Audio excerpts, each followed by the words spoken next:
up, family? Keeping it very serious, you know what it is. We're gonna start. We own that studio. Peace, What's up, family. family? All You right. good? Good, John. Should be good to go. Heard that. Yeah, that way. Yeah, that's it. All right, so let's record as soon as you're ready to go. News at 11. Woo. Is it ready? Yeah. Okay. Trying to film all of this. I get pictures. That's right. Don't worry, Prince will be doing live streams and We try to do pictures and try our stream too, Right. you know, driver. I'm gonna start it off. But first we just do the weekly shit we went through, and then we just introduce you, and then we'll go from there. Alright. And Star's Business has been there, rock that. Episode 58. I actually got the number right this time because I said 56 twice if you was out there listening. Prancer. The dancer. What's good, baby? Flatbush Corner. Yes, sir. What's your other name? We got your new name too. What? The International merchandise P- department. The merch department. So, yes. You can, all them hashtags you can use with Prancer. How you doing, buddy? Yo, everything is blessed so far, so good. You know, I feel good. Being 48 and great. That's my new hashtag. You got like 100 of them. Yeah, so you know, after I had my party, the 2019 Pranslow Hip Hop Yardie party was a success. Even in that heat wave, my bro. Yo, the temperature was licking. It felt like Florida. Facts. Matter of fact, welcome back. Yes. You know what I'm saying? Florida But for a little while. yo, the food sold. You know, Neeks, Yeah. Caribbean Delish did her thing. I Did she? appreciate her for, she had like, well, it was a fish fry, so Yeah. she had them deep fryers going. You know what I'm saying? It was bubbling, and people was patiently waiting for their food. The music was definitely pumping, Right. where people was vibes in. The bar was going. I seen a couple of hookahs being sold. People had the hookahs. So the Pranslow experience was great, especially when you went out into the merch department. That's what I'm about to say. And Mr. see- Merch Department. Why don't you talk about the You merch? know, movement? How see about my that? wife Kawaii May Yeah. doing her thing, plus my daughter, you know what I'm saying, selling that merch out there. We had the Bodega Pranslow that dropped that day. Plus I had the flyer that Stem from YNN had did. That was a release I just did for the event Right. that sold out. You know what I mean? The red hat sold out. Yes. Matter of fact, all the hats sold out. You know what I'm saying? So we're blessed to have a great, it wasn't just a celebration of life, like I said, but the launch party, the official, being on iHeartRadio, for Been There, Rock That. It was a success. You know what I'm saying? And there's many more to come because of the success for that. Already we're in the plans on doing something in a better climate, which would be like November time. So Right. we're working on that, doing them locations and stuff like that. And yo, yesterday was an eventful day. Oh, You know what I'm saying? My man Wayne Wick from Wayne Wick Waffles. You know, he used to have a waffle business back in the days, but that's my man from New York in Tilden, my day Uno. Right. Lived right next door to Rampage. Shout out to Rampage. Yes. His birthday was the other day, so blessings and more life to him too. You know, him a lion. As So- you said, see you soon, Rampage. Yeah, for real. Yeah, so he took us to what's that, First Saturdays Yeah. at the museum. Brooklyn Museum. But first off, we went to Von King Park, Yeah. and they had the 500 men concert that was out there, you know, with peace in the community and stuff like that. Smith and Wesson, and I seen which is friends of the podcast, Definitely. and I seen VVS Verbal getting on the mic when I'm walking in the park. You know, it's always good to see my Flatbush veteran there, doing his numbers and stuff, and still pushing and illuminating out here. But it was a blessed. I seen Bernadette. Shout out to Bernadette. You know what I mean? We'll be And little seeing Sean P. And we'll be seeing you soon. You know what I mean? It was a eventful event in Von King Park. But then going back to Brooklyn Museum. You know, shout out Dallas Penn. Got to chop it up on some shop talk. You know, it was positive. You know what I'm saying? And shout out to him. We'll be seeing you soon. It's an ongoing thing. A lot of people coming on. Yeah, it's a blessing when you're in conversation with positive people out here, Right. and they, you know, now it's time to just join forces and get it where this platform's supposed to be. You know what I'm saying? But yo, other than that, we just moving and shaking. Watch out. DM me for the pre-orders and keeping it moving. Yo, Mr. Green, what's good, baby? I was in Florida Yes, sir. with my daughter. and Welcome my mom, back. Having a grand old time. No doubt. eating- Oh, can I cut you off for a minute Yeah, because go I ahead. gotta shout out my international family. Oh yeah, go ahead. You know, Dudato came through with his moms and his pops and his baby sister Ayana, and they came from Japan, Kyoto. They came, took the 2 train to Church Ave, walked down Church Ave with the stroller, and came to Mom Duke's crib, which they seen 18 years ago on a documentary, and always wanted to come to Church Ave, Mom Duke's crib. So they couldn't make it for the party, but they made it after the party, which gave me a more intimate time with them. You know what I'm saying?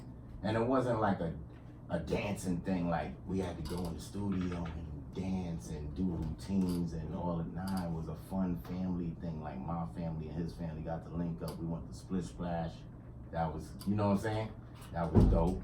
We got to, you know, experience some family life, you know, which was great. So they're back in Japan now. They're students of family Supreme Goodman, my man Osam. You know, he out there in Osaka doing his numbers. So, you know, Oigato Gaimasu, everybody over there, and thank you. Yo, John, back to you, sorry. Yeah, no. I mean, I was just in Florida. Playing, what's that, mini golf? Of course. With my 5-year-old daughter. That's her motivation. I think she wants to play golf. Yeah, So ain't nothing wrong with that. she's in the right state. Yes. Other than that, my life is boring. But Nah, you had some t-shirts selling out too. Y'all talk about yours. But You know, what I'm saying? But I didn't have that many, so I have to get some more. that was a fast run though. Yeah, it was like a little. That's how you want to see it though. Quick 2, 3. Nah, it was a little, yeah, put another 0 on that, but you know, it is what it is, as long as it's moving. But yeah, we got a lot of stuff coming up. Mm-hmm. I don't want to, spoil anything. Not at all. A lot of team cooking. That's just it. Well, it's crazy that now, in this time, like, while we talking, it's just like you can't keep a smile off our I face. know, man. Shout out to King Saladin. Yes, sir. He'll be in Philadelphia soon. No doubt. But other than that, let's get to our guest. Please. Because I could bore you all about my Florida trip, Hmm. but it's all on Instagram, so check it out. Other than that, he's a recording artist, travels the world. Definitely. He used to be in a group called Schnickens. Mm-hmm. I know we all remember them. Yes, sir. The CEO of Black Ink Entertainment, and he's also a You teacher. did your homework. Yes. All right, The one, the only. I'm gonna let you talk. The Go ahead. legendary Chip Fu is here. Peace, peace, peace. Family, for real. Peace, peace, peace, peace. Well, you see, I've been following your stuff since you've been in Schnickens, Okay. coming up at Crown Heights. All right. That's all you saw. All right. You guys doing your thing, so it's an honor for you to be on here, man. Thank you, thank you. Honor for me to be here. Oh, okay. Yeah, no. You can't hear it? Yeah, live. You can't hear it. I just got a text saying you can't hear it live. Oh, okay. Oh, I didn't go live yet. No, nobody's live yet. Okay. But anyway, We good. yeah. No, see, I don't know what's going on. no, Prince has to go live. He's not live yet. It's gonna go live now. We go all right. But anyway, Chip. Yes. Talk to me. The stage is yours. You talk to us. Nah, I mean, I'm here. What's going on? Let's see. Started a music initiative in schools in 9 different schools in Brooklyn called MATH, which is an acronym for Music Appreciation, Art, Time, and Healing.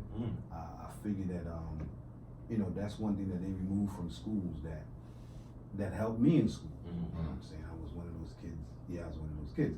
So they had music class in school. So I mean that piqued my interest, as a kid, and I stayed in that class, and that's why I honed my skills. So going back to these schools and noticing that they didn't have a music department, I figured I'd be the walk-in music department in whatever school that I go into. I could just set up and do what I have to do.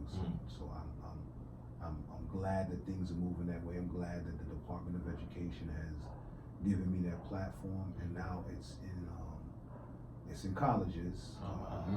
College in DC. We did what is that? St. Francis College. And it's now for adults with autism because music helps them. You know what I'm saying?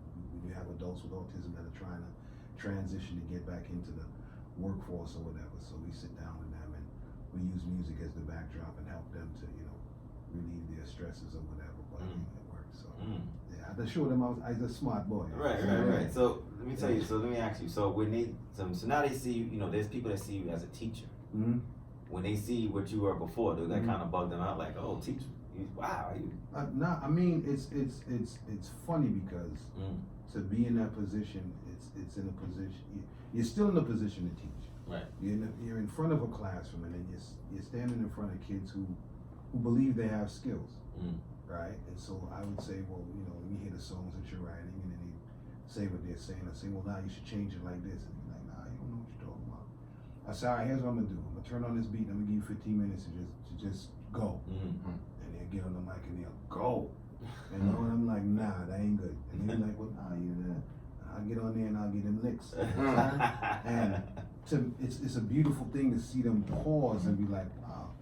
And then I'll sit there and be like, you can never judge a book by its cover. You understand what I'm saying? So it's a lyrical tough love. In a sense, yes. You give them a lyrical tough love and you teach them how to. Or a lyrical buff up. Buff up too, I ain't. You can't stray from the buff up. You understand? Because the intent from me, I can be honest, the intent from me is buffing. So you get the buff up first and then love after. So after the buffing, we sit down and talk, and then from there, it's when the mentoring begins. I can sit with them and start to mentor them about different things. You know what I mean? So it's a blessing. Yeah, because I know you and Prince have a history. Definitely. Yeah, I can't wait for this. Yes. We have plenty history. You know what I'm saying? I don't even think that there's times Prince knew I was around him at certain times. Right. You understand what I'm saying? I think that because of the amount of people, shout out to terrorists, the amount, I'm gonna just say that, shout out to terrorists, the amount of people, I live in the 40s, the amount of people that was in certain spaces, you didn't really know who was there at the time. But one day I will say about the times that we ran into each other in the 90s. It was an incredible creative time for music, fashion, and everything. And the funny thing about it was you didn't have to ask who was on the same page. Everybody was on the same page. So you can walk out on Church Avenue and stand there and look in both directions, and in every direction you pointed in, there was somebody in that direction that was coming out with an album. You just didn't know who, or they were in their demo stages. You know what I mean? And you point down to the direction of the 50s. You had a lot of groups that were coming out of the 50s, but everybody was still in demo stages or whatever, or was about to drop whatever. So and it was crazy. I didn't mean to cut your wisdom, but just that Flatbush area alone, before us, they had people like UTFO and people like that, and Force MDs, and even Herbie Lovebug. I mean.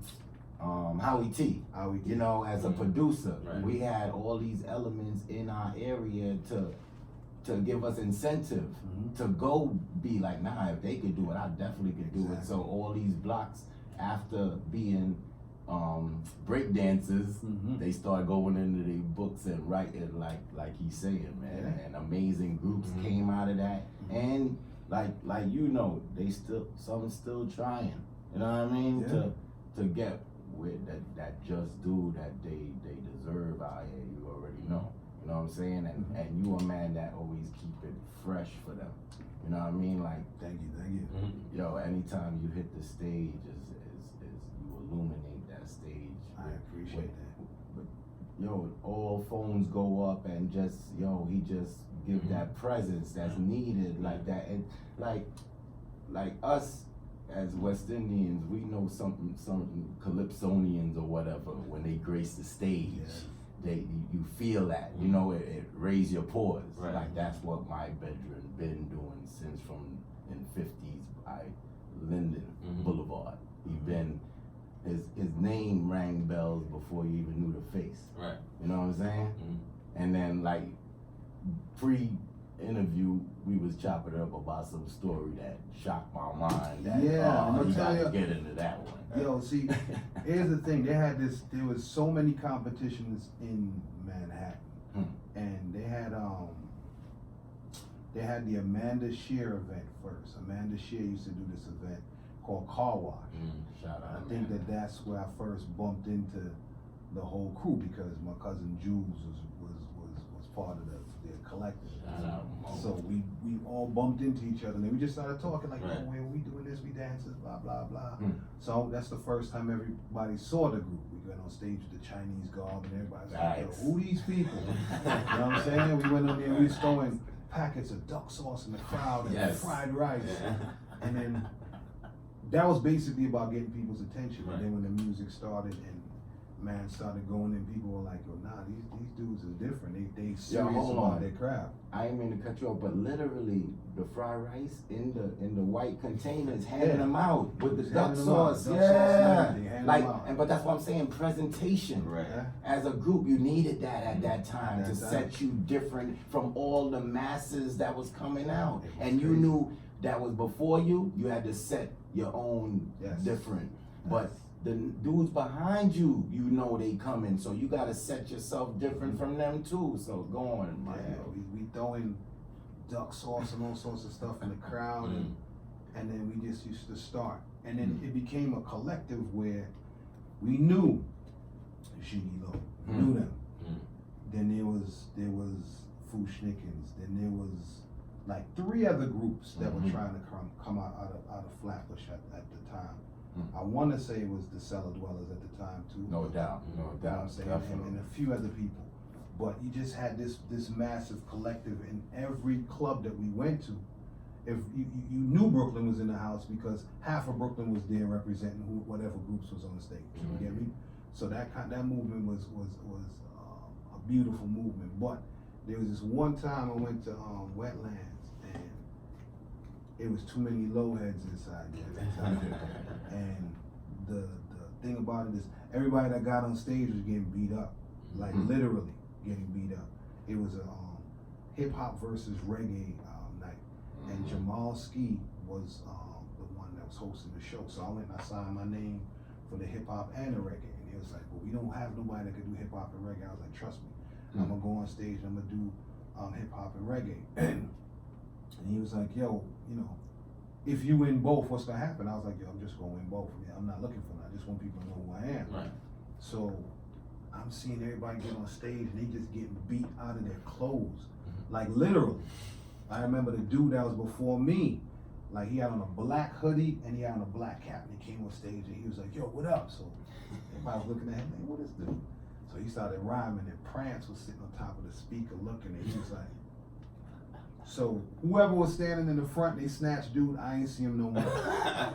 Jamal Ski came on stage, looked in the crowd and was like, all right, so next person on stage. I'm standing there saying, nah, these niggas ain't gonna snatch me.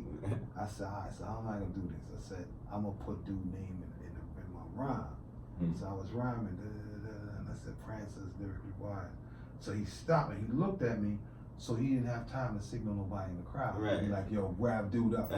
So I just kept going, and I actually won the hip hop segment. I came on stage and then spoke to Prance. He's like, blah, blah, blah. And then I was like, yo, Jules, da, da, da, da, whoop, de, whoop. He's like, all right, cool. I was like, yo, I'm gonna go back on stage for the reggae thing. And he was like, you know what I'm saying? So yeah, so I went on stage for the reggae thing and I won the reggae competition. So that's what started ringing bells in the industry that, yo, this one kid from Trinity can do hip hop and reggae, but it's not like he has to do one of the two. Dude could do both of them and blend them. Right. You know what I'm saying? Blend them good. But yeah, there was a lot of battles even at the building. There was a club called The Building. It was huge. I think it was us, Leaders in the New School, Naughty by Nature, a lot of us. And I think that's how I got the deal. I actually got on stage, and we only had one song recorded, which was Ring the Alarm. And then Jamal Ski got on stage, and we went verse for verse, done off that, and then the next day Jive called us and was like, yo, you know, we're gonna give you guys a contract or whatever. We took it from there, and yeah. So that's when everything just, it blew up from there. right. So how did you guys all? Were you guys like all close friends, or just that you know just formed from like being at the clubs? I knew Pac from Linux. I knew him from small, like from when I was like 10 years old. When we first, we were the only West Indian people that lived on the block. So we basically was sharing doubles and all kind of things. Yeah. So ain't no big thing. If my family went where they went, we bringing back stuff for them. Vice versa. Right. That's my dog. I didn't know Mark Fu like that. I think Pac Fu and Mark Fu knew each other from FDR. I went to Tilden High School. Yeah. You know what I'm saying? I went to My 11 Junior High School, but that's where Pac and I knew each other from 244 and My 11. They knew each other from high school. I didn't know them at all, really. So then, I remember one day they was like, yo, they formed, I was the last member to join the group. They was like, yo, they're having some tryout thing in the backyard, and I went back there and saw these dudes. I was like, yo, all right, so when we get on the mic, I got on the mic, it's like, nah, we want you to be a part of whatever. And then it just took off from there. Right. You know what I mean? Yeah. So what do you appreciate most about the because y'all had a great run. You know what I'm saying? But you know, like in music, stuff it has like its run, and then it kind of like you have to figure it out. Like what was the highlights for you? The highlights for me is I'm one of them humble dudes. The highlights for me is being able to pay bills for my mother, right? Being able to pay bills for my mother. You know, she was a urologist nurse at Long Island College Hospital. So for her coming home, you know, my father, you know, was the assistant computer programmer for the New York boroughs. He worked for CMIC, computer microfilm. He used to cut microfilm for all of the banks. And them coming home and the bills being paid, that was a highlight for me. You know what I'm saying? Because it's me and my two other siblings. So at a certain point in time in life, my father was like, yo, I can't pay for your college. You gotta pay for your own college. So I went out there and I got a job washing dishes, and you know what I'm saying, at a nursing home to pay for my college. And I went to New York Technical College. You know, but I'm paying for my own way. You know, I was raised that way to do certain things. One of my other highlights, everything cut off. Oh. No, you're still going. I hear you. Yeah. I can't hear myself. No, it's still going. Look at there, going out again, going out. All right, look at back, it's back.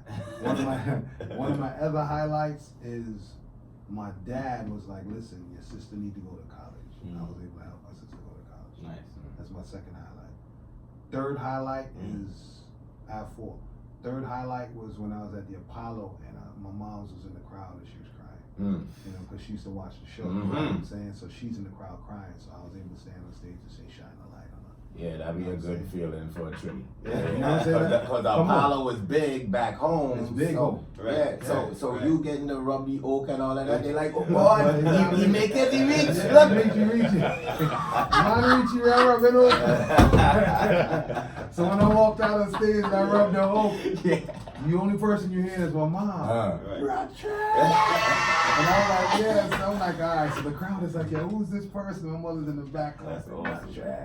And the last one was the situation with Shaquille O'Neal when he came to my house. I saw this limousine pull up on the block from my mom's window, and I was like, hey. And I went in my bedroom. Who wedding? Yeah, it could be a wedding or something. Graduation. Who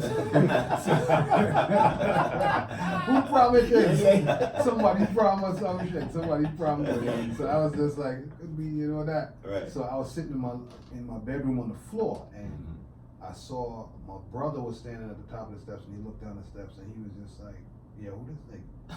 So I'm sitting down there, and he's straight West Indian, so he's like, yo, who this nigga? So he's backing up a certain way, like, nah, this big man is, you know, just looking for stuff. So it was Shaq, and he came in and he sat on my bedroom floor, and he was like, yo, I just want to tell you that I want you to help write my album for me. So then my mother was in her room, and she walked down the hall. She's like, Roderick, what's this doing out of the house? I was like, Ma, this is Shaq. She's like, I don't know him. And then he was like, good afternoon, or whatever. So I think that was the highlight because my dad was into sports. Mm-hmm. So my dad taking pictures and sending, going to work and giving it to his friends or whatever. I did more so what I mean, for me in the industry is more so for my family. Right, You get me? Because it was more so paying homage to my parents because I know they work hard. You know what I mean? And it was more so a thing like, all right, so our kids is doing well. You know what I'm saying? They could hold their head up high a certain way and all the neighborhoods knowing, Roderick wasn't one of them that was victim. Because we know a lot of them. We know a lot of them. You know what I'm saying? You had early victims like, oh God, that boy Roderick boy. But then for my pops to be able to say, hey, all the bitches and them, look my son now. Yeah, exactly. All the fuckers and them. See my life is like, yo, that's my son right there. Right. You know what I'm saying? So those are my highlights. You know what I mean? Nah, but you've done a lot. Cause the stuff you did with Shaq, people, nobody did that. You know what I'm saying? Like to the level that you guys did it. Right. Yeah, like a commercial from it. Like, yo, all over with Shaq. And then Shaq, you worked on his first Arizona Juice. Yeah. Yeah, and it's Shaq Fu. Arizona Juice, the Shaq Fu game, and all that. Right. You supposed to be getting PC off of that. See, here's the thing with it with me. Right. You know what I'm saying? I look at things like this. That's history that's not gonna go away. Right. True indeed. So my grandkids, when they look in books, because there was a book in the school, PS 244 that I looked in that said Shaquille O'Neal. So I said, let me just look in the book while I was in class. And my name was in the book. You know what I'm saying? So to me, that's better than anything else. Yeah, because that lives on forever. That's it. I was like, so it said Roderick Chip Fu Roachford, and I was like, yo, that's incredible. And I told my son, I was like, look at that. I was like, you need to, this is your focus. Not about cars and all that foolishness. At the end of the day, when I'm gone, you could tell your kids, yo, that's your grandfather, they didn't do whatever. You know what I'm saying? So for me, it's just that. You know what I'm saying? Yeah, you have a legacy, man. Yeah. And nobody can take that shit away from you. Nah, even when it was yesterday, people was telling me about Angie Martinez was interviewing Idris. And the name came up again when they was like, well, which artists, like basketball players had the best music career. And it was like, well, Shaquille O'Neal had the best music career because he was the only one that went platinum. You know what I'm saying? And they mentioned the group and myself, and I was just like, it's part of history. They can't erase it. You feel me? So that's what it is. Yeah, because even people know you for your solo career too. Like you just didn't stop after Nah, Future. I couldn't stop because for me, that's my comfort zone. You understand what I'm saying? And I'm a humble person, but I could actually say there's a lot of people out there that can't fuck with me. Like real talk, you understand? Facts. Like real talk, you understand? And for me, it's a fun thing when it's not about me proving that. It's about me saying, all right, cool, no problem. Y'all could overlook me, blah, blah, blah. But then when people are now starting to get it like, yo, I just heard some stuff that chick was doing and do mashing up whatever, you know what I'm saying? So for me, it's more so about the ramp up and the build up because of what I'm trying to do. I'm trying to prove to people that hip hop is ageless. And I don't care what sector you're from, I don't care what child you bring for me, who hear me, or you feeling nicer than me. Nah, it's straight licks. Straight licks. So, and that's just, speaking from a part of being comfortable enough. Right. Of course. I'm saying, big head thing, that is not it. You understand what I'm saying? But that's just it for me. So I continued with that, with the solo career. And it was funny because I was releasing reggae records and no one was knowing that the reggae records were me. Until they found out. It was like, well, he released this song, Love Me Sensi, and it got on Hot 97. No one knew who it was. They removed Collie Buddz from off of Hot 97. Sony Records sent a cease and desist, was like, yo, you gotta remove that record off of Hot 97 because we paid for all of the G Unit remix and all this stuff for Collie Buddz, but who's this kid out of Brooklyn that they're playing out? And I was just sitting there like, I don't know who the hell that is, and I don't know. But it was just proven to me, yo, listen, continue with your talents. It's a God-given thing. And Definitely. Just murder everything. Yeah, but that's the thing. People know you for the reggae and the rap. Yeah. And they never say, and I never hear them say he had a whack verse. Nah. I mean, never. Thank Never. God, man. Thank Never. God. And I mean, it's been a while. I mean, Thank we can God, go man. back to Fuchsnicken days. Thank God. They be like, yo, who got the best verse? My dude always write with content. You know what I'm saying? And that's because of the road he traveled. Right. You know what I'm saying? He know a lot and he's seen a lot and he know how to express it through his lyrical content and pen and pad. So yo, my dude, I always salute my dude. Anytime I see him, it don't have to be every day. You know what I'm saying? Gotta holler at him, but when we buck up, it's always a family thing, and It gotta be, man. you know what I mean? It gotta So, be. It's too much history, man. It's too like much we history. talk about how the kids and how this and that, Yeah, not it's about family. you know what I mean? So yeah, man. That's it. So the history is crazy. So it's just an honor to have him here and hearing the stories, and you know what I mean. Yeah. Yo, and you still working with Astro? Well, Astro now, I mean, thank God. See, that's when you might know your card.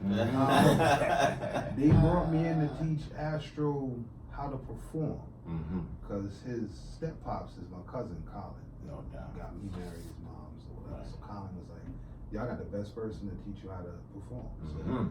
I taught him how to perform, and I taught him a lot of stuff. And then the beauty of that was when I got into the school, he would come to the class and Oh, shock wow. the kids and sit down and be like, "Yo, this is my mentor." So I'm letting y'all know how things worked out for me or whatever. So to see where he is right now and doing what he's doing, it's a beautiful thing for me, because it's like, all right, that was knowledge handed on, and No doubt. he ran with it. You know, he had his own thing. Right. He's doing his movies, he's doing all that, and yo, I continue to success for that young man. Yo, continued success. Yeah. But so Chip, you write and you know what I'm saying, and you perform. Which one do you like better? You like being behind the scenes, being a writer, or you like being out on the mic? Cause some don't, some like one or the other. You know? I think for me, the creative process is beautiful for me, because I know I'm not the same person during the creative process. You know, that's a lot of vulnerability. You know, you have to be open enough to receive what it is you're writing. And my thing is, I push my pen as much as possible, where whatever it is that I do, you ain't doing. And if it sounds like someone else can do it, you won't hear it. You understand what I'm saying? And then the performance side of it is me performing it to see if it connects how I thought it would connect. You understand what I'm saying? And once it connects, it's like, all right, so they get it. You know what I mean?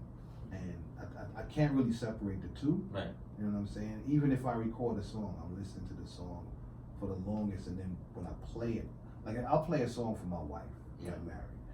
Shout out to my wife. I'll play a song for my wife, and she'll sit there and be like, I didn't expect you to do that. And I think for me, that's the best thing for me, because she doesn't know about the process, that creative process. I don't want it to be a situation where she's like, well, I know what my husband's gonna do. When I play a song, she's like, damn, are you upset? No, I wasn't upset. You know, this is just me venting lyrically, and I think that they both go hand in hand. You know what I mean? They both go hand in hand, and I don't think I could ever quit. You know what I mean? Right. I really don't think so.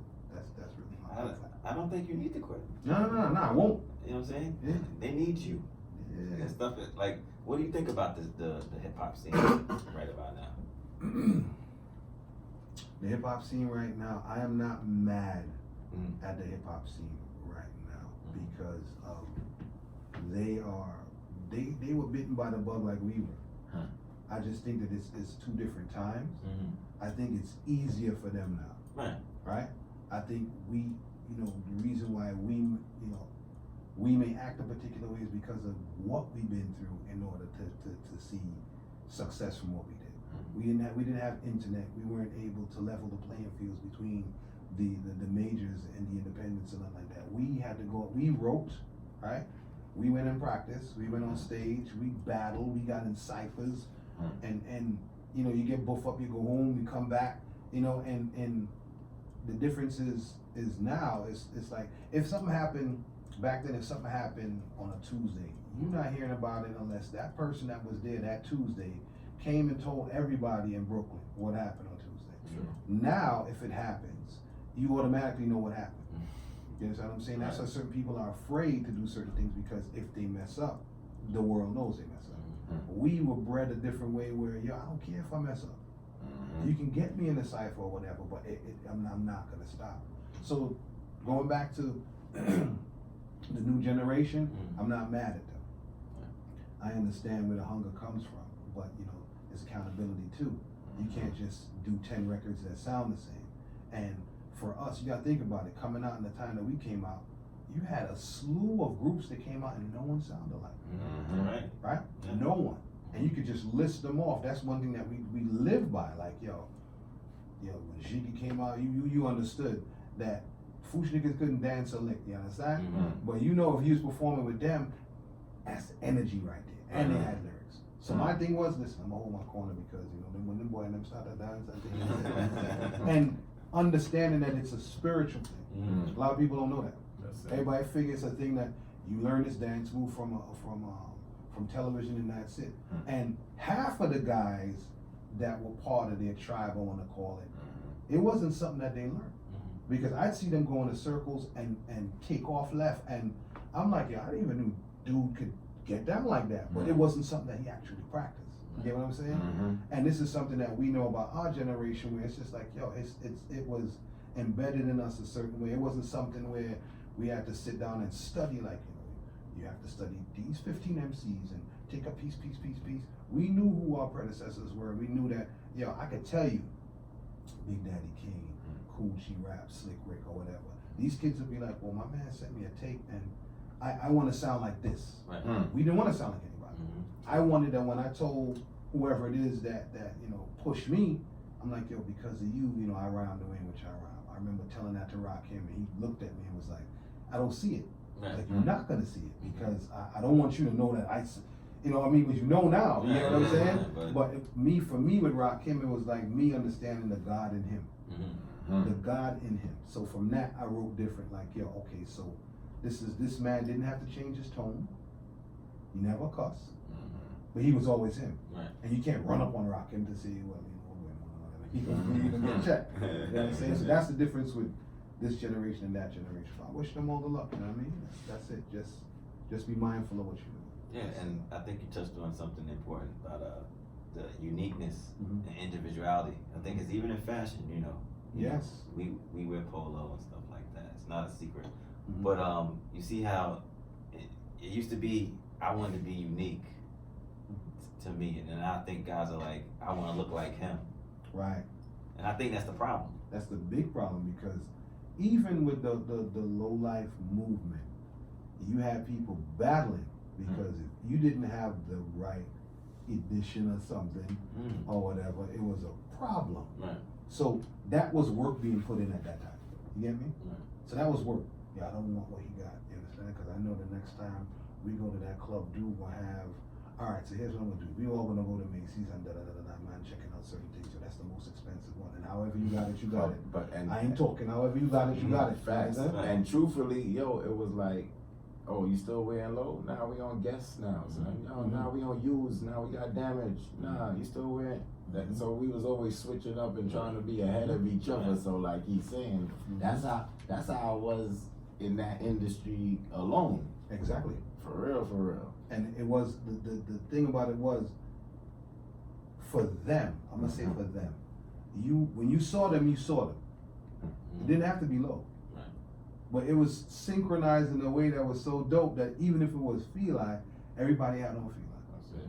But it wasn't like 10 man had on the same Feli band. Right. It was like man had on different Feli stuff. So you sitting there going, damn. Oh, but no, that's Branson. Oh, okay. Well, all right. Well, that is them. That's what they do. You get me? Yeah. And them dudes is tearing up the dance floor and all kind of stuff. So it's just, I was a dude sitting back watching, like, okay. You know what I'm saying? I don't know how to dress like that. You know what I'm saying? Right. But my contribution is going to be different when I'm able to voice my opinion. And I used to talk to Jules about that. Where I was like, yo, when I'm able to let people know what my thing is, I don't know if people are going to get it. And he was like, yo, cuz it's your uniqueness alone. Once people get it, they're going to get it. You get me? So I was like, all right, cool. I'm from at that point on, I was like, all right, I'm gonna just let the world know. But yeah, man, y'all trust me, y'all did a lot for this fashion thing, boy. Trust. Good looking. I ain't no good looking. It's the truth. You know what I'm saying? A lot of people, and it's funny now in the schools when the kids come, cause I'm in the schools. When the kids come in there with the polo, I laugh. And they're like, yo, what you laughing at? I was like, you know how many times I rocked that shirt? And they was like, what are you talking about? I was like, you think that's brand new? I was like, yo, you're bugging right now, the Jordans and all this stuff. I was like, yo, I done had 4 or 5 or 6 pairs of those joints. You be lying. And that's the thing, I was with good leather, good suede, Yes. good material. Yes. Then we have cheap washy cum Yes. type Yeah, material, yeah, boy. yeah. Yo, Yeah. for real, man, it be It be cheap material they be Yeah. giving these kids, and they Yes. making them pay all this money for, and And But, the, and that's with everything, the clothes too. right. and the funny part about it Mm. is when they say prove it. Mm. I said, alright, bring out some pictures. I'm like, you see those Bo Jacksons y'all got on? What date was that? It's like, word, it was out there way before you were born.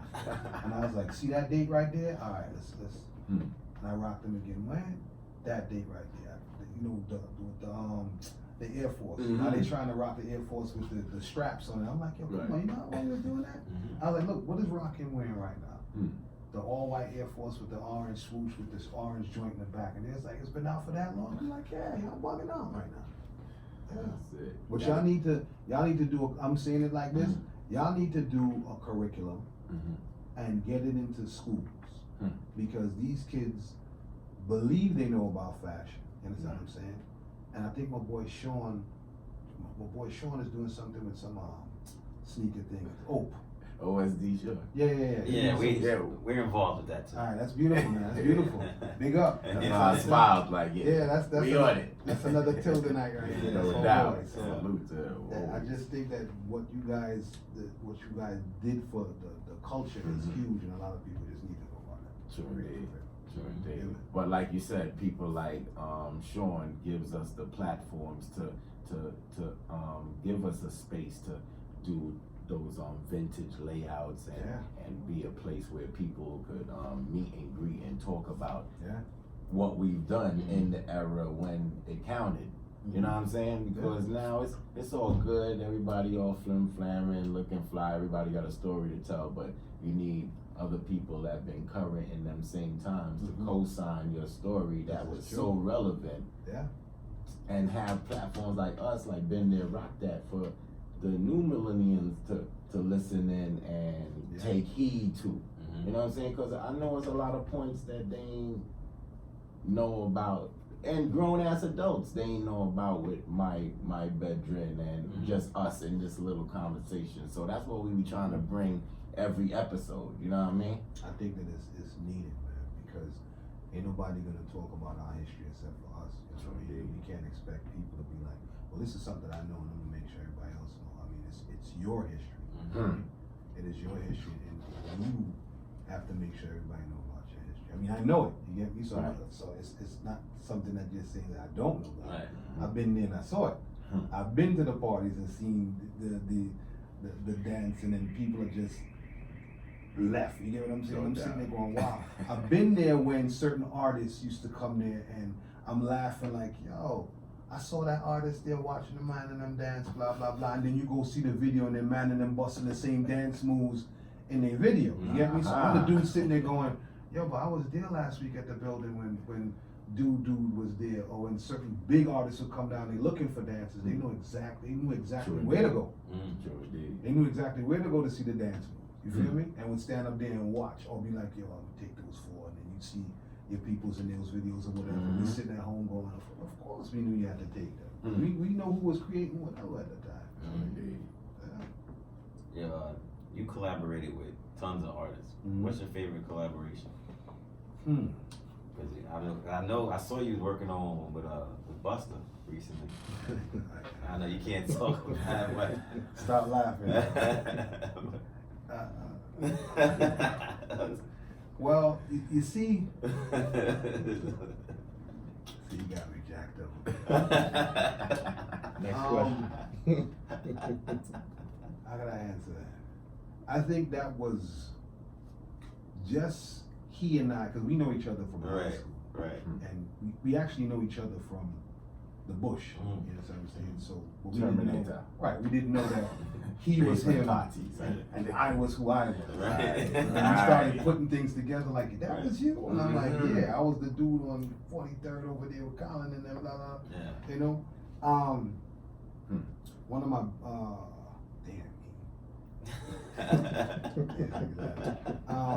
sitting with Bus, sitting down with him,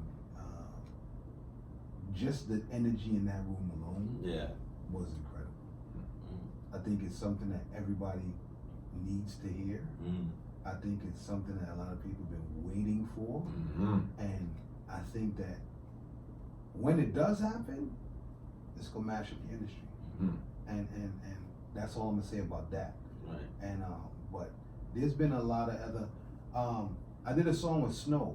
Mm-hmm. I did a song with Snow. It was Snow and Michael Rose. Mm. And what it was his wife was passing from cancer at the time, and my mom was diagnosed at the time. Mm-hmm. So I just created my own remix and gave it back to him and was like, hey, you could sell it because I know why you're selling it, because you wanted to raise funds for whatever. I think that was one of my best collabs because it was purposeful. Mm. You know what I'm saying? I've collabed with everybody and mama, but I think that no, that's what I'm saying. there's one collab that never came out. I did one with Sean Price.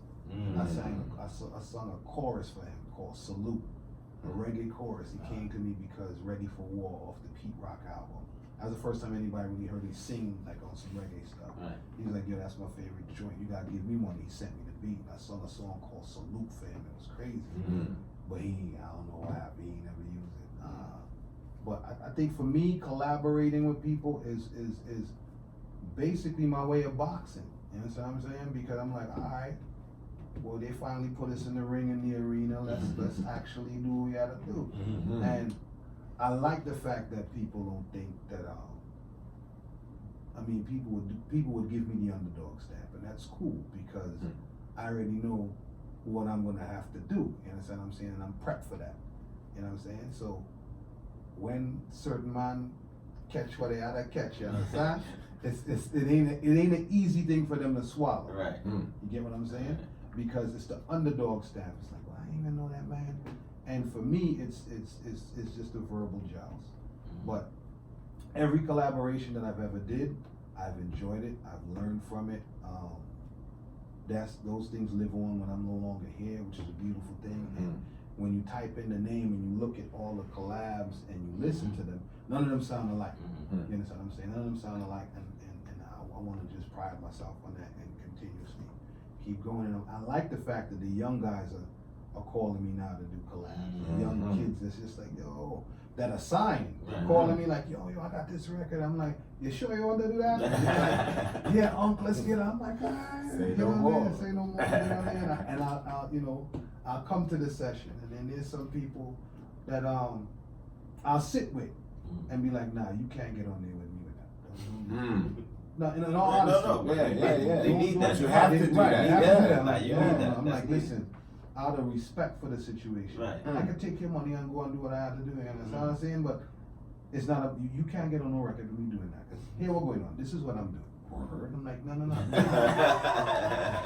Don't do that. You understand? Cause it ain't gonna go down right. You understand? And your label gonna be like, so here's what I want you to do. Let me hear what's going on with you. And then when they finally get to that comfort zone where it's like, I'm not trying to degrade them or whatever, then it's like, all right, so what do you think about these 3 bars or whatever?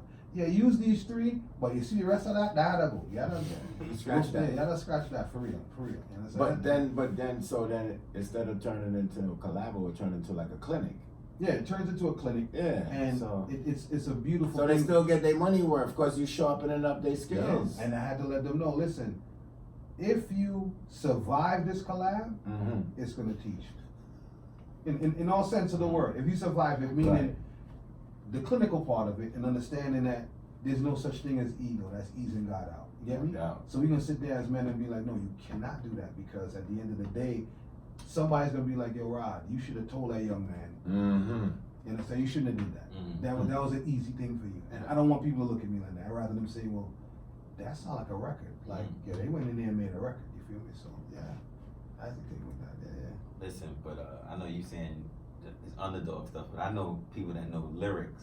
Right. And they know if you go on a track with somebody, Yes. the other person has to step their game up. Like Right. this is, I've been told, like I've been in studios, Yeah. they hit something that you did, like, man, it's got chip, man. They got like, you gotta But come correct. There's some people who don't do their homework. Right. And there's some people who don't do their homework. And then I walk in and then they'll look at me and be like, they see me a little green or something. Nah, real. I lie or what? Am I lying? No. I see the grainy beard something. You don't know what's gonna happen. I'm sitting there, you know, I may have to call my wife. All right, baby, we'll be home just now. Hang up the phone. Grown man stuff. Right. You know what I'm saying? And they looking at me like, yo, I'm like, cheers. sitting down there watching them, and I'm like, really? And as soon as the beat start, that's one thing about us from that time. We go into that zone and be like, all right, I'm good. I got something for this. You wrote already? Yeah, I think I know what I need to do. And you go in there and you do your little mumble and things. Boom, all right, cool. And then you add your words, boom. And then they'll go in there, bam, bam, bam. He's sitting there like, oh, no, like, all right, young man. And he giving his friend and them 500. Yeah. And I sit down there saying, all right, you go and teach this young boy. Go in the booth here, when I come out, room silent. Don't nobody want to talk to me. I'm like, yo, is that good? Yeah, that's good. Yo, OG, can I talk to you? He's like, yeah, what's up? So where you want me to put your verse? I said, really talk to me. I said, you're not really talking to me.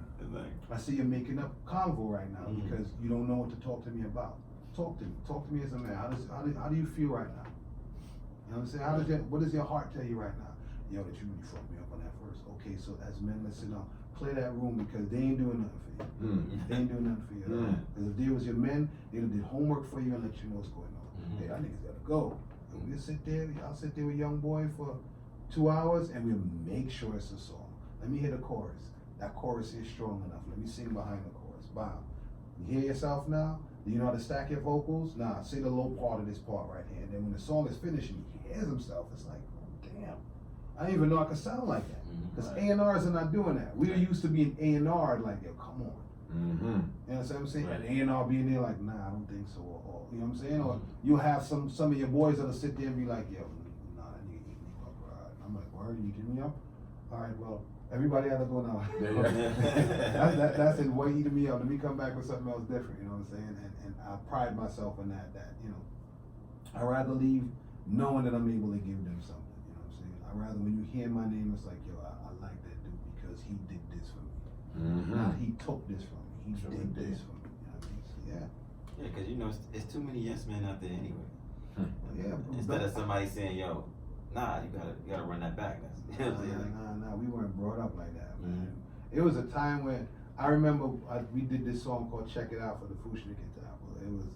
It was Fushnikins, Black Sheep, and this group called Come Regular at the time. So everybody's walking around the room looking at everybody's pen and book. Yo, what you got? What you got? And Drez looked at me and was like, yo, I'll be right back. He left the room and was like, nah, I don't even want to be around what's going on. But when I come back, I got something for you. And I respected that. He left the room and went to another room and he sat there. He's going through pages. And I took a page from that. I was like, okay, he came prepared. I was like, all right, so everybody's like, yo, chill, no, I ain't going off in this room over here. Oh, they leave me alone, I don't want to talk right now. And I'm writing, and I learned that from him because he came into a situation not knowing what he was coming into. You get me? But being amongst everybody, he was like, nah, I gotta bring my A game, I gotta bring my best. And he brought his best. And from that, I learned from that, like, yo, at all times you gotta bring your A game, you know what I mean? So it was crazy. Didn't you just do like a tour with them or like a native tongue? It was a native tongues fest. And it was Washington, I think. Or? Yeah, it was in DC. And it was crazy. The craziest thing about that for me is I don't like hitting the stage without my two partners if I'm representing the Fushnik. You get me? I don't like doing that. Right. But at the same time, there's a different energy about myself and fire that burns when it comes to this music, right? There's another generation that need to know, and I don't care how old you are, and I figure to myself, anytime I hit the stage and I leave the stage, I don't care how old you are, you're gonna leave with something. You have to say to yourself, yeah, that nigga came on the stage and just destroyed this thing.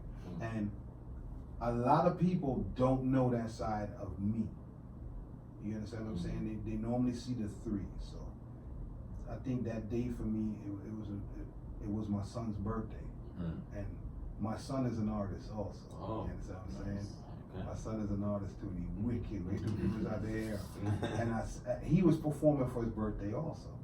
So I said, for your birthday, my gift to you is I dedicate this show to you. You understand what I'm saying? So when you look back at this show, you understand that on your 23rd birthday, that was your dad's gift to you. How are you going to apply that to your life? Meaning that anytime you step on stage, you gotta remember what your dad did on your birthday, and it can't be no less than that. You get me? So he was stepping on stage and understanding the lineup. I was telling everybody, listen, because of the type of person that I am, I love people and I love talking. You understand what I'm saying? Don't put me in a certain place on this show. And people wasn't listening to me. Am I saying anything wrong? No, you're not. I said, don't put me right. So, moving forward after that, you know, I think, you know, energy. You understand what I'm saying? The crowd, here's one thing people fail to realize. When you're performing for a crowd, what people hate is going home and not knowing who you are as a person. And I think for me, when I started talking to the crowd, I was like, yeah, everybody okay. You know, and everybody was calm, and then people started acting how they really wanted to act. And then walking through the crowd, and people want to touch me and hug me up and all kind of things.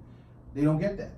So dude is like, yo, this one dude just kept rubbing the back of my neck for some weird reason. I was like, yo, dude, I had to go back on stage and tell him, yo, don't touch me like that. That's not the type of person I am, you know, you can rarely elect me. This thing only touching the back of my neck. But I had to understand that it was his moment. In a sense, so I turned around, and at the end of everything, this man hugged me like if I was his brother. Like, yo, I finally got to see you. But not only did I see you, I got to touch you and talk to you, and I got pictures. And I think that artists forget about that. So then when people see that, the crowd started riding for me more. And then it was crazy. You know what I mean? Even for the Barclays Center, I said, when I was walking out there, I was like, dang, it's just me by myself. I was like, all right, well, God, when I walk out there, I'm going to do what I have to do for myself at the Barclay for the UMTV thing. Yeah, for the 30th anniversary. We ran into you. Yeah, I remember running into you guys. So the funny part was, when I walked out, the guy ahead of me, he bumped the side of the stage. So the whole show was an MP3. So the whole MP3 skipped. So you had visuals and everything skipped. So there was no music for me. I walked out to music, but there was no music for me. So my prayer before I got on stage, I said, yo, God, I just want them to hear me. And then God answered me. He was like, yo, yeah, no music, no nothing, just go. So when I did my verse, I was doing what I was doing, I looked backstage, and then all the artists walked out, and I was like, yo, you had 15,000 people cheering for you. I was like, dude, I can't, because you can't see when the lights in your face. You can't see. So I came off the stage like, hi, you know, I heard the cheers and everything. I'm hearing my wife, go ahead, Nick, kill him. It was more so for that for me. You understand what I'm saying? Because my son was there, my wife was there. It's the first time she's ever witnessed anything like that. And then when people tell her, she be like, Roger, you know, he's real quiet, man. You know. So for me, those experiences are beautiful experiences. The thing about the native tongue experience was, I was always, you know, you last on the branches of the native tongue thing. A lot of people was like, yeah, so how are you even part of the native tongues? And then I have to tell them, you're being managed by Latifah through Flavor Unit Management. Fife is Pop Food's cousin. You understand what I'm saying? Ali Shaheed produced half of our album, you know. So it became a situation where they are native tongue. So we just got this leaf on the native tongue branch where everybody was like, y'all really native? I'm like, well, you need to ask them, you know what I'm saying? But for them to even call and want me to be a part of that, it was a beautiful thing. Well, I mean, management was Shakim and Latifah, right? Yeah. So that's where it was just like, well, we already got, you know, Latifah's management. Might as well. You might as well just. You under the umbrella. You're under the umbrella already, so, you know, move forward. So, yeah, man, that was a beautiful thing. So the obvious next question is, because I've even talked to him with Ziggy, you know, Jiggy, they talking about they may be coming back. Will we ever see the Fooshnickers back together? Honest, no. You will not see the Fooshnickers back. I think that we said everything that we had to say as a group, and I think that I don't want to tarnish what we just did. Right. And I'm not saying that what we would do would be whack. Right? I'm just saying that where it's left at is perfect. There's no, you can't look up no strippiness about man do this and this man touch trouble. There's none of that stuff. So I think that where we are in our lives, when we look back at that, it's like, yo, this is something that we did as brothers, and it worked out for us. Will it be music from Chip Fu moving forward? Of course. Definitely. The stuff that I have, I'm super excited about it. there's sometimes I'll throw up some stuff online and then take it off because I'm not supposed to be doing stuff like that. I'm actually super excited because of what I will be representing, which would be, all right, well, this is, everybody gonna have the stigma like, hey, it ain't gonna come from him, right? And for me, it's like, I'm glad you think that. So when you bring me in for the ciphers or the whatever, and I murder all the ciphers, and I don't care who's in the cipher, they get murdered, then it's gonna change your perception of MCs from our time, first and foremost. Then you're gonna have to, I understand what I have to represent. Let me put it to you that way. I understand that when I step into that cipher, there's 50 to 20 MCs that wish they could be in that cipher and will be rooting for me like, I didn't know it would be you that's representing us, but please do what you're supposed to do. And I think that after I do what I'm supposed to do, they'll be highly pleased. Like, yes, boy, yeah, I even know dude, when somebody got his number, let me call him and big him up like, yo, and that's how I feel right now. So you basically gonna still put out the reggae and hip hop albums, or you gonna? Can I talk about that? Let me know if there'll be both reggae and hip hop music coming out, and I think that a lot of people don't know the reggae side, and I think when I start putting out records that people heard and they didn't know it was me, is when people are connecting me like, yo, for the life of me, I didn't know that was you, and then from there is where everything else will come out. And I think everything else that I have is real crazy right now. Okay, yo, let me tell you a quick story. So, matter of fact, I was in Florida, and you know, Spotify got the playlist and stuff like that. So I told somebody, yo, you know what I'm saying, I didn't even know we was interviewing you the week before, but I'm like, yo, put Chip Food in the Spotify playlist. Yo, obscure stuff from you comes up. Maybe you should do it one day where it's like, he was like, yo, this guy's crazy. Like, Yeah, man. I had him bugging out there, like it was. That's good. There's a lot of stuff that people. Cause it picks up everything that you either collabed in or is in. Yes. So you'd be like, and even some of the albums you're talking about, some of the reggae stuff comes up. Catalog is it's catalog. That's one thing people don't know about my catalog. Serious. It's crazy after the Fushnikin stuff. Even when I go into meetings, I could talk about that. Okay. I get permission. When I go into meetings and I'm playing records, Right. I've been in a meeting when I played a record and the person was like, yo, I heard that record before. And I was like, yeah, that's me. And he was like, you gotta be kidding me. I'm like, no, that's all me. You know, I got the session if you really, you know, whatever. And it's a beautiful thing. And my thing is, at the end of the day, when it all comes together and people see the amount of work and hear what I've been up to over the years, it's gonna be crazy. I could talk about the new stuff. You got some Kaiso too, right? Yeah. Yeah. I can talk about the new stuff. Yeah, you should. Alright. Is that your show? Your show? The reggae records is crazy. I gotta say that. Like the reggae records is crazy. That's straight dancehall, that's straight reggae records. The hip hop records is crazy. I think that I've pushed myself lyrically to a point where it kind of overshadows all the Fushnikin stuff that I've ever done.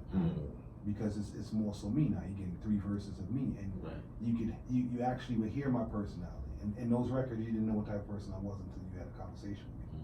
And I think that the best part about it is I'm able to allow you to know what type of person that I am. Where it's like, yo, I really love this dude because he's a down to earth person, and yeah, I did that before. Yeah, I remember. You know, you come out of a fete and you had a real pee and you had to go and pee by a tree and all kind of, those kind of things where people that get. Those that know me would smile because they're like, yeah, that's really who he is. You know what I'm saying? If you really meet him, that's who he is. But I'm at a point where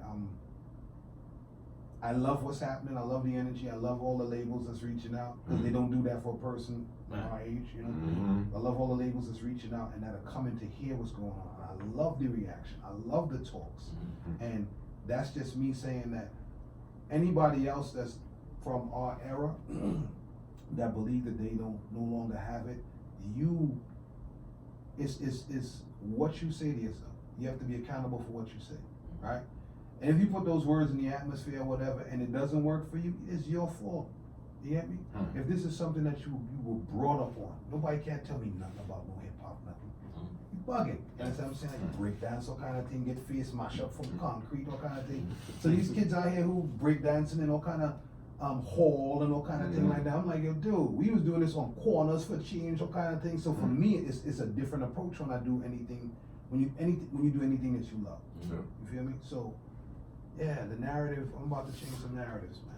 It's a beautiful thing. So I thank God. with the hip hop thing too, you think it should just be hip hop, or hip hop with like adult contemporary hip hop?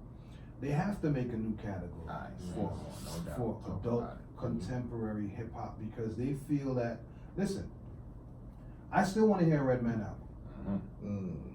I still want a Slick Rick album. Mhm. And if they put out those albums, I'm buying those albums before I buy a Drake album. Let's be honest, because I know what I'm gonna get from Redman. I know what I'm gonna get from Slick Rick. I know I want to hear an incredible story, only you can tell. And I know Redman's gonna have a different way of talking about weed that, you know what I'm saying? That he and he gonna talk about, he gonna do another Mary Jane story or whatever. I want to see where it leads up to at this particular point in time. So they have to have adult contemporary hip hop. I still want to hear some Big Daddy Kane stuff. True indeed. I saw something online where he was in Russia Mhm. and he was freestyle, killing it. Mm-hmm. But these kids don't know that how far his catalog can go back and how we were waiting for a Big Daddy Kane album to come out. Some people waiting for it for the lyrical content. Some people waiting for it because they know he's gonna come out with another fast record that they can dance to. So they have to have adult contemporary hip hop. And another thing, I want to change the narrative now. Everybody's saying that hip hop is a young man's sport, right? That's a lie. Because when you get into the game, you only start to get better as you age, right? Right. So people really start to get into who you are by your second and third album, and you're an older gentleman because of what you've gone through. So a 19-year-old can't tell me how to go on to invest in stocks and stuff like that, unless by his second album, his accountant is like, yo, you're Brooks. You have no more money, is buying sneakers, all kind of stripping this. From then now, he's the dude that goes back in there and like, let's say his album comes out when he's 23. And now he's talking about investing and how he had to start from rock bottom again. 25, he now has his child, his family.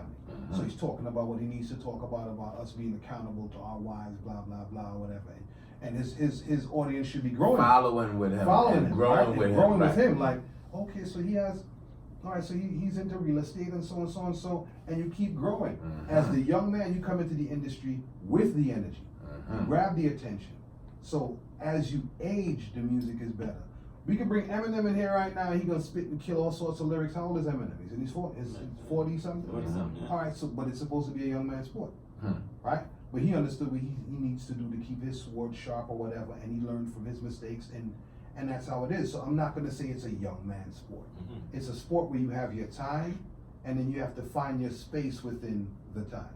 You could either be the minutes or the hand or whatever, but you're still a part of the clock. You don't just say you don't want to be a part of the clock no more, whatever. You know what I'm saying? You can always be a part of that because within time there is space. So you just find your space within the time. I like how he said that. Love it. Space and time. Yeah, man. But other than that, let's see. I don't know what he can talk about, what he can't talk about. No, you just Anyway. ask. All I do is just turn my head and see You the know thumb what go I'm up. saying? Thumb up, thumb down. But so I guess the stuff you're gonna working on is gonna be the hip hop stuff, and then the undisclosed reggae stuff we can't talk about. You can talk about the reggae stuff. I think a lot of companies are pushing me to do a double album. Yeah, A lot because of- nobody's Right, done no one's that. done that. A lot of people are pushing me to do a double album. A lot of people are pushing me to do to release 2 separate albums and release 2 separate singles. You can do that too. And watching the singles, and then letting people know that that's the same person that's doing Right. that's doing both. Because I just think you have such a broad audience. You could do both and like have both of them popping at the same time. And then bring them together. Yeah, Exactly. yeah. But that's that's the pro and the con to the situation because the companies are like, yo, how do we market this? You know what I'm saying? My thing is to allow them to get the music because I believe once they get the music, Right. then they'll understand the individual. I think if they don't understand you is where the funniness will come out. They'd be like, yo, I really don't, I don't check for a dude like that. But if you check for me in the hip hop and be like, yo, that's my boy, and then you hear the reggae records, you be like one producer released one of the reggae records I did, and he released it on YouTube. Oh wow. And the amount of emails and comments I'm getting now, like, yo, that record, and I'm saying, yo, I didn't release that record, but I know it's a tough record. They're like, yo, Benjamin, that's a record. I'm like, well, all right, well, these are the type of records that you guys need to prepare yourself for on the reggae side that's about to come out, because it's time that people know, you know what I mean? So, Yeah, and you should be the first, because you've been waving that flag, yeah, reggae and hip hop. for the forever. longest. So, I mean, Soca coming out too, you know, don't Yeah. feel like ain't touching no. Yeah. Let me make sure I say that, man. yeah. Facts. One of the most, here's another thing that I gotta say was one of the most things that shocked me about music in a sense. Right. Bungie Garlin, he hit me up and said, I inspired him. That's tough. It's a soca artist. Yeah. So for him to say, yo, when I first heard Ring the Alarm, and I sat there and I was just amazed at how you put the words together. I'm sitting there going, so if I inspired him, like he's ridiculous. You get what I'm saying? So I'm sitting there going, God, man, like I inspired him, but I'm sitting here listening to this guy like, yo, you real sick, you know? And he walks on stage and freestyles. You get me? Like he'll freestyle, yeah, let's so and so, and he makes tough records. So when you start hearing stuff like that, it's like, how could I actually stop? You get me? How could I actually stop? So whatever it is that God gave me, God gave him. So it's a transference. You understand what I'm saying? So imagine who else. Yeah, I mean. Imagine who else. And wait till people hear my son. It ain't easy. And he don't rhyme though. He don't rhyme. Okay, he don't rhyme. That reggae thing, that's his thing. And I'm like, damn, why you just don't take both? I don't want to rhyme that. I just, you know, the reggae thing. But that's his thing. He found this niche. His voice is incredible. And I'm just like, yo, when the time comes and I push him, like everybody's saying y'all guys need to do a record together. And I'm like, there's gonna be a time for that when we do the record and people see it and be like, yeah, that's really incredible. You know what I'm saying? So yeah, I'm just waiting for that time to come. Yeah. So how far does he have before he's like really gonna start? I mean, it seems like he has some stuff out now. Or? Yeah, he has some stuff out now, and a lot of people just don't know that it's him. But I'm just trying to make sure he's. It's funny. It's like we have parallel lives. At this particular point in time, I already had an album out, but now he's putting his album together, and he's in New York Tech. Wow. You get what I'm saying? So I'm sitting there going, all right, God, I get what you're trying to say to me. So I'm just trying to hold him and be like, all right, son, this is what I think you should do. And understand that I'm not trying to control nothing, because I ain't writing nothing for you. You know what I'm saying? It was you sitting there watching your dad going, Dad, if I could, you know? And my son has been in sessions with me with Ali Shaheed Muhammad. He's been to all the sessions as a kid. Right.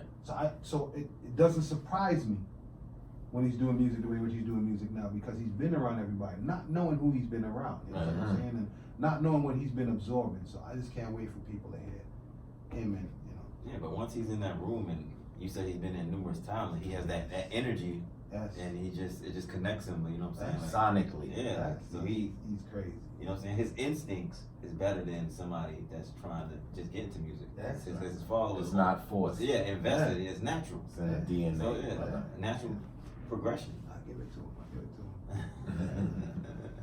it to him. And for him to say that, you know, he must be real good. Yeah, Because because Chip is no joke. That's what I'm saying. Like I give people, it to him. Like he'll play a I record. know for me. the criticism is Listen, bananas. He'll play a record for me, and I'll listen and be like, yeah, like, you thought about that? And he's like, yeah. And I'm like, yes. Like, I feel good. You know what I'm saying? I feel good knowing that, you know, but there's sometimes when I sit him down and be like, you know, yeah, you got to change up your content and be different. I want when people, because as soon as they can, we're not telling anybody that we're fathers.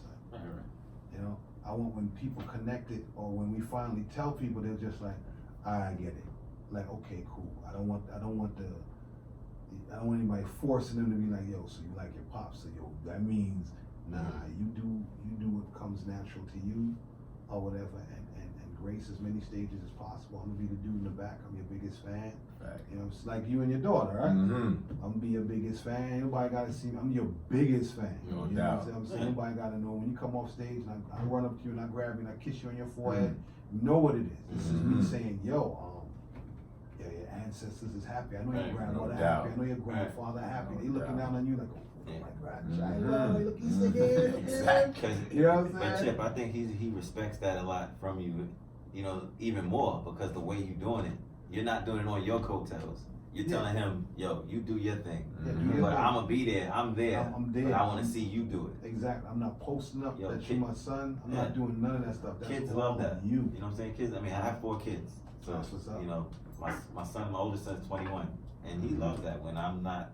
You know, That's what's up. oh, that's John's son. Nah, he likes to be like, he's doing it on his time. There was one sound man. I think my son did a dub plate for him. Right. And he put 2 and 2 together and was like, because my son said he put up a happy birthday. He's like, happy birthday, Dad, blah blah blah blah blah on his Instagram. Mm-hmm. So the sound man was like, hit him up and was like, yo, that's your father. He was like, yeah, Chip is my father. He was like, yo. So then the sound man hit me up and was like, dude, that's your son. I was like, yeah. He was like, yo, you gotta. Do you play your dubs that you've done for your son? I'm like, nah. He's like, did you hear your son's dub? I was like, nah. So he has us talking like, did you hear? And I'm like, listen, I know my son is good. You get what I'm saying? But I just want him to be on his own merit. So by the time coming, he might be on stage rocking, and he'd be like, yo, Dad, come up, and I just step on stage. And it's like, oh shit. Yo. We do something where people are like, yeah, that is actually crazy. I'm like, your son step up and blah blah blah. You know what I'm saying? That'll be the highlight for me in my time. For like that yo, shock value. Exactly. I shared the stage with an extension of me. Like that's the younger me. Yes. Murder that. He's murdering. I'm standing up there like, yo. And you look at me. I'm like, nah, you can keep going, man. Just go. You know what I'm saying? That'll be it for me, man. For real. And you know it's gonna come. It's gonna come. Oh yeah. It's coming Like, pretty it's a matter soon of too. time. Coming pretty soon. You know we on the live, so you know Ducata said, yo, your son is a beast. Yeah. You already know. The beast. Ducata, what up, man? Yeah, Ducata yeah. know, man. Ducata know Facts. about all of the, because I've been recording with him, so he knows about what we have in the stash, and yeah. Shout out. He can't really say what's in the stash, but he knows everything, and that man will let you know, yo, it's not even right what we got in the stash. People gonna start be saying on the live like, what's the stash? You heard? It's not even Tell us right the what's in the stash. stash. Right now. It's crazy what's in the stash. And I gotta give it to Ducata too, because you gotta have honest people around you. Facts. And he'll be the person to be like, nah, you can do better than that. Like, yo, you can do better than that. So there's certain songs where he'd be like, nah, let's go on to the next song. We go into the next song, and then we just laugh at each other and listen to what we have going on, you know, in a row. Like, God damn, when we play this for people, it's gonna be crazy. So yeah, shout to Ducata. Yeah. See, everybody trying to see Chip. Everybody want to know the secrets now. Nah, they can't know the secrets. Everybody wants man. the secrets now. There's no secrets, man. The only secret is, man, is to stay focused on your craft. And if it's something that you love, it will love you back. You have to understand that. A lot of people think that if it's a situation that you got hurt by, like if you get hurt from the industry, you need to continuously love the industry, because that hurt turns into experience. Sure. And that experience is something that you can give to somebody else to help their life. So you're just basically the funnel for the situation, you know what I mean? So, you know, that's how people learn. I've learned through the whole industry situation. I remember at one point in time, what is the Insane Clown Posse? They at Jive Records, they asked me to write a record for the Insane Clown Posse. ICP. Yeah, they was like, yo, the name of the record is Chicken Hunting, and they came to me and was like, we need for you to write this record. And I was like, what is the record about? And they was like, the record is about lynching black people. Oof. And I was like, well, how much? And they told me how much, and I was like, wow. And this wasn't even ICP telling me, this is the record executive. Right. Because they know that I could write. I'm sitting there going, maybe I could change my family's life. But at the same time, I wouldn't be able to live this down, because every time I hear that record, You'll know, like, I'll know that that You got a part of it. I was a part of that, so I walked away from that. So there's so many inner stories in the industry that people really don't know, that it's crazy. But you have to really be built. And I'm appreciative that I had the parents that I had. That West Indian The upbringing. is no joke, to a point where, you know, culturally, just stepping into certain situations, people are dumbfounded because they're just like, yo, why not? Why isn't he? But then I'm just like, yo, it's just the way in which I've been brought up. Because when I came home and I told my parents, you know, West Indian prayer, you know, yeah, I pray about that boy, so and so and so. And then when your parents pray, it's a different prayer. You understand what I'm saying? You ain't no kind of drummer, no kind of bunto. That's you know what I'm saying? That's that type of prayers is going on. Right. Following day, I was just like, well, nah, I really can't do that. And it's like, yo, well, this check will change your life. And I'm like, nah. And then, you know, me going home and telling my father that I didn't do it, he was like, yo, I'm proud of you that it wasn't about the money when he was about, you know, because I wouldn't have been able to live knowing that my Well, son they prayed on it, but they still made him make his own make his own decision. And they were happy to Like, know. damn, boy, you really do that? Yeah, like you did not Your accept. money was nice though, but you really do that? Yeah. So are you sure? Are you sure, my You son? sure you wanna do that? You sure you want to do that? You know you can well. And I'm like, nah, I don't want to do that. Facts. All right, Roderick. So okay, well, we'll ride with that. We'll ride with that. Boy, could I get a new car, house, kind of thing? Yeah, man. But yeah. Yeah, but ultimately, I mean, it wasn't worth it. Nah, it Because, wasn't. because the ramifications of that, you may not have saw it then, but at any time it could have resurfaced, and then Could have would have resurfaced. threw dirt on your name, like, Well, my Oh, son, definitely. especially Exactly. with my son, Yeah. and him seeing that, talking about, nah, how could you? right? Nah, I wouldn't have wanted that. Because the way the temperament is now, Yeah. that would have really been a bad look. Like, yo, you wrote that? Really. Nah, I didn't write that. I oversaw it. I was there in the studio, but I didn't actually pen it. I watched as they wrote. Okay, there's no way of getting around that joke. For real. I buy the pens. You know? The pads was already in existence. So as I entered into the room itself, the young men were already sitting down with the pens and pads. So I oversaw the situation. I didn't put, you understand? That sounds like real treaty government. Yeah, exactly. It wasn't really me. I was there. I saw. I saw the money, but to tell you I really touched it, I didn't. Right. How it get in my bank account, I didn't know. Right. Certain slips were written. You understand? Certain slips were written for the amount to be in my account. Was it me that wrote those slips? No, it wasn't me. So I am not accountable for that. Oh my God. Big Yo, fact. you know? Oh man, sheesh. But anyway, so before we end this off, because Yes, sir. we slowly going getting to the end. You see our big red clock? Yes. It's ticking No away. clocks. Wow. You know what I'm No saying? clocks on premises. It's ticking away, That's ticking. good. But so what other stuff you want to plug? I mean, you already told the audience like what's coming out. But do you have anything else you want to plug? Anything else you're gonna do? We're gonna see you pop up at. Plug in, yo, new music. Be ready for the jungle. Just be ready. Just be ready for continuous music. Be ready for honest music. Math in schools, music appreciation, art, time, and healing. Thank you to the Department of Education for allowing me to have that platform. Because normally, they want a person with masters and all kind of things. So me walking in there and understanding, hip hop and understanding writing, Right. they gave me the platform. So shout out to them. Shout out to I did a workshop for men with children.